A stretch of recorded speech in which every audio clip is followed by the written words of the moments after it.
आलाय, तिथून इथपर्यंत 4-5 तास बसलाय. तुम्ही बसाल, परंतु 2-2 वर्षाच्या मुलांना घेऊन आलाय.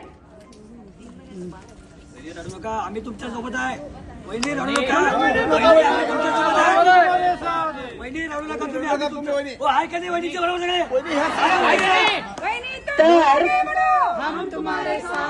तर 3 मुलाच्या बाळाला घेऊन आलाय, सकाळपासून बसलाय. मी एक आई होऊन समजतोय त्या बाळाचं हालत काय झालं असेल.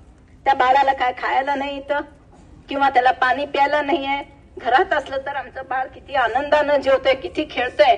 परंतु तुमचं पण आशा होतं आज आमच्या हक्काच्या घर घेऊन आम्ही जाणार आहे. परंतु जे काही केलं त्यांना त्यांचं फळ मिळतंय. आणि तुम्ही विनंती करतो, अजूनही मी तुमची मुलगी म्हणून इथं सेवा करायला तयार आहे.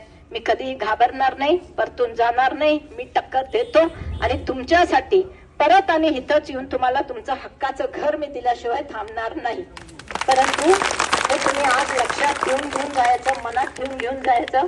आम्ही सगळी स्त्री आहे, आम्ही सगळी आई आहे, आम्ही सगळी बहिणी आहे. आणि खरोखरच निपाणी मतदारमध्ये मला मुलगी म्हणून तुम्ही स्वीकारलाय. आणि हे स्त्री शक्तीचं काय अवतार आहे ते आपण दाखवून द्यायचं आहे येणाऱ्या निवडणुकीमध्ये. ते सगळ्यांनी तयार व्हा. आणि आज एकाकडं दुःख होतंय, एकाकडं मला आनंद पण होतोय. मी सोडणार नाही. 8 ते 10 दिवसामध्ये तुमची घरं तुम्हाला देणार. वास्तुक शांतीला बोलवा, एकही घर सोडणार नाही. सगळ्यांच्या घरात तुमची मुलगी येऊन तुम्ही काय केलाय त्यातलं एक घासभर खाऊन तुमची मुलगी आणि तुमचे जावाई आणि माझे सर्व साथीदार तिथं येऊन आम्ही जाणार. आणि इथं आल्यावर तुम्हाला एवढा आनंद व्हायला पाहिजे ना. अजून मी झाडं लावणार आहे, तुम्हाला तिथं गार्डन करणार आहे. नातवंडांच्या बरोबर जाऊन तिथं संध्याकाळी तुम्ही मस्त पैकी बसायला पाहिजे. तुम्हाला इथं छोटस मंदिर करूया. आणि जी महिला इथं राहायला येता तुम्हाला एक छोटस उद्योग करायला इथं उद्योगाचं काहीतरी व्यवस्था करूया. घर बसल्या उद्योग, मस्त पैकी घर, वातावरण मस्त.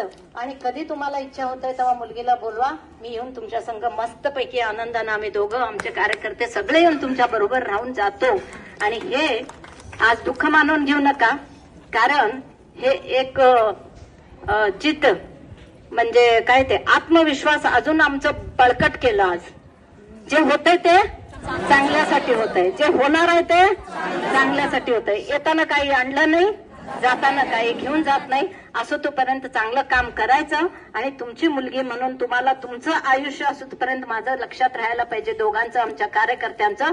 हे मी करून दाखवल्याशिवाय मी राहणार नाही. म्हणून आज 800 घरं पत्रकारांना मी सांगू इच्छितोय. गेल्या मिटिंगला पण तुम्ही होता. 700 घरांचं आपण यादी केली होती. 700 फर्स्ट प्रायोरिटी मध्ये आम्ही देतो म्हणून सांगितलं होतं. आणि त्याच्यामध्ये आज आणि त्यांनी म्हणतात की 900 घर आहे.